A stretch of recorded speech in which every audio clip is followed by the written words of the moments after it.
Hey, what's up, New Zealand and the world? Lucas Lawman's Kiwi Voice here on Sunday, the 10th of July, 2022.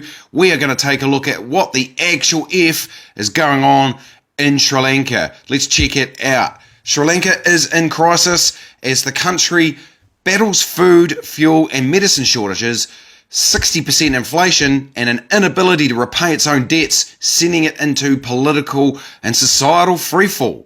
It is reported that over 80% of all Sri Lankan people are missing at least one meal a day, would you believe? Mass protests have erupted all over the country, culminating in a march onto the presidential palace and overrunning it, as seen here. Absolutely crazy scenes reported by Wire News. Months of frequent power outages have also been hitting the country. Now, 2 senior ministers resigned overnight in response to the mass protests, which are calling for the resignation of their current Prime Minister Ranil Wickremesinghe and President Gotabaya Rajapaksa, which have now also offered to resign amid the protests. However, they have put future end dates on these and not actually action their resignations as of yet. The reason I make that point is they both have a reputation within their country of promising one thing and delivering another, which sounds like just a typical politician to me.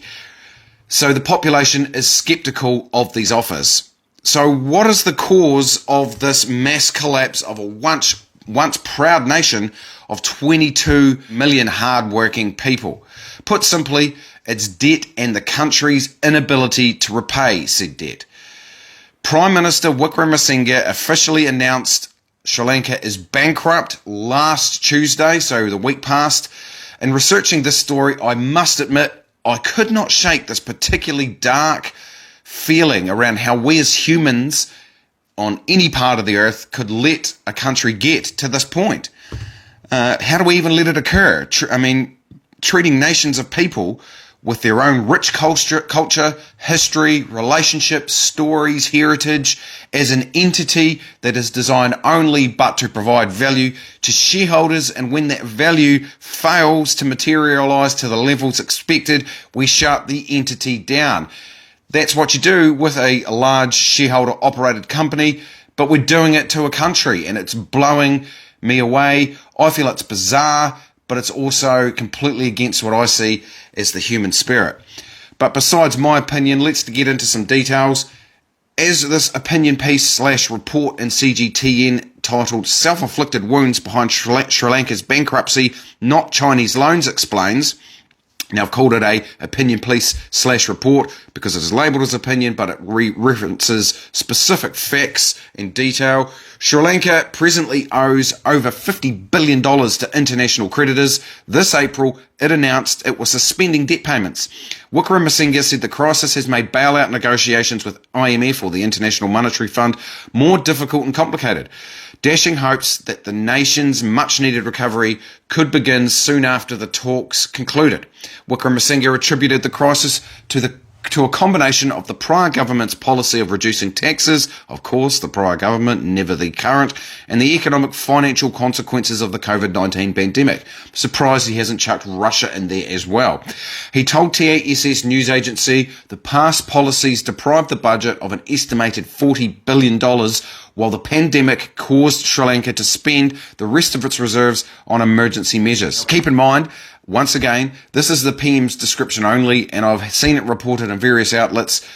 He has very low trust in the country, so we've reported what he has stated there. The author gives us further insight, though, via R. Ramakumar, an economics professor at the Tata Institute of Social Sciences in Mumbai, India.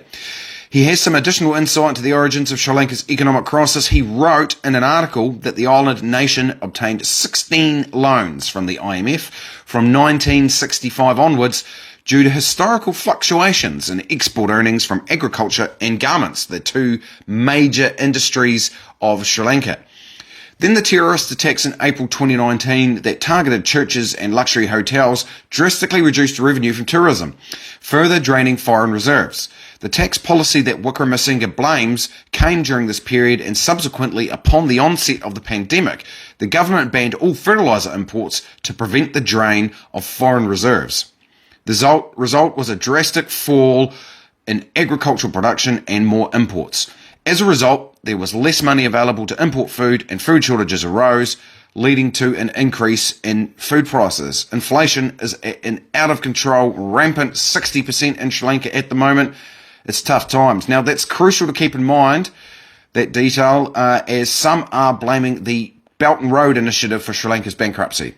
So that's the China Belt and Road Initiative. Some of you may be familiar, but it's essentially where China and multiple different lower socioeconomic countries around the world have gone in and built massive infrastructure projects, such as highways and byways, and lent the country the money to do so. In reality, loans from China accounted for only about 10% of Sri Lanka's total foreign debt in 2020. Japan accounted for 11%, while the largest portion, reportedly between 30 and 50%, is from international sovereign bonds that have a higher interest rate and a shorter repayment period.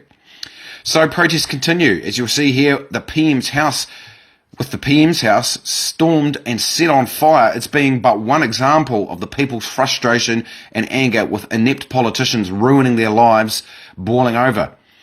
The PM has said he will resign once a new all-party government is in place and won't do so until it is. Now, this is his full statement.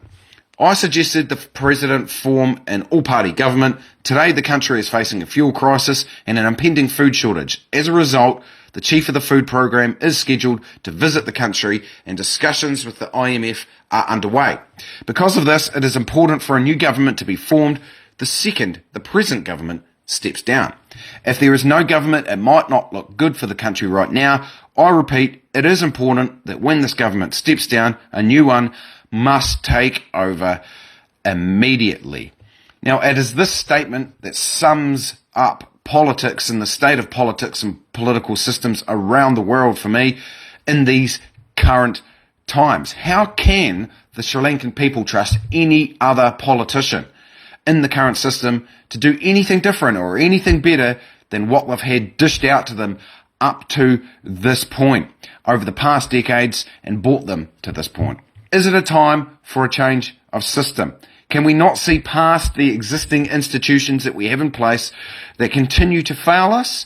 Or is it just the political class that sees this as a necessity in order to continue to self-sustain, and the everyday citizen of Sri Lanka just hasn't had the political power to do anything about it and they suffer? Is it time to look at a total revamp? A localism style of democracy, a decoupling from the existing financial system that benefits so few?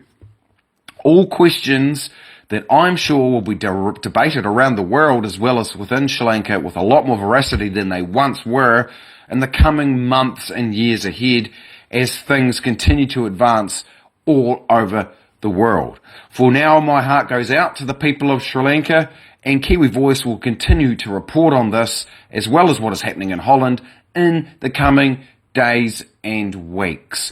That's us, team. Thanks for taking the time to tune in. If you're watching this on YouTube, hit that subscribe button, comment down below, and share these links.